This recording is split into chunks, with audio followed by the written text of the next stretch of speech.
سیرت نبی رحمت صلی اللہ علیہ وسلم، چیپٹر 4.1،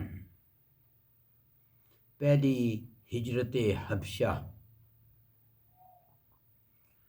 نبوت کے 5ویں سال میں مشرکین کا ظلم و ستم انتہا کو پہنچ گیا۔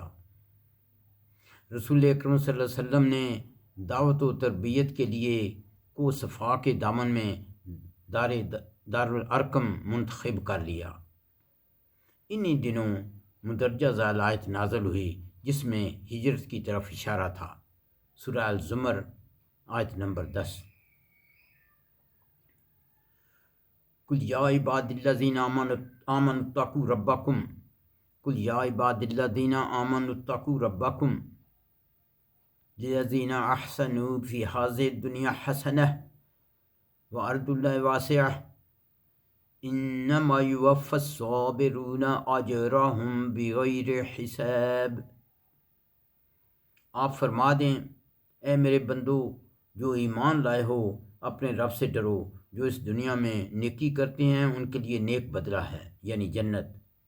اللہ کی زمین وسیع ہے، یعنی اگر اپنے وطن میں نیک عمل کرنا مشکل ہو تو وہاں سے ہجرت اختیار کر لو۔ صبر کرنے والوں کو ان کا اجر بے حساب پورا دیا جائے گا۔ پس آپ صلی اللہ علیہ وسلم نے مسلمانوں کو اپنے دین کی حفاظت کے لیے حبشہ ہجرت کا مشورہ دیا۔ چنانچہ رجب سن 590 میں 12 مرد اور 4 عورتوں نے حبشہ ہجرت کی۔ ان میں حضرت عثمان بن عفان رضی اللہ عنہ اور رسول اکرم صلی اللہ علیہ وسلم کی صاحبزادی حضرت رقیہ رضی اللہ عنہ بھی تھیں۔ رسول اکرم صلی اللہ علیہ وسلم نے فرمایا کہ حضرت ابراہیم اور حضرت لوط علیہ السلام کے بعد یہ پہلا جوڑا ہے جس نے اللہ کی راہ میں ہجرت کی۔ اس دوران ایک خاص واقعہ پیش آیا۔ ایک دن رسول اکرم صلی اللہ علیہ وسلم نے حرم شریف میں سورۃ نجم بلند آواز سے پڑھی۔ بخاری میں ہے کہ جب آپ نے اس میں آیت سجدہ کی تلاوت کی تو مسلمان اور مشرکین سب کے سب بے اختیار سجدے میں گر پڑے۔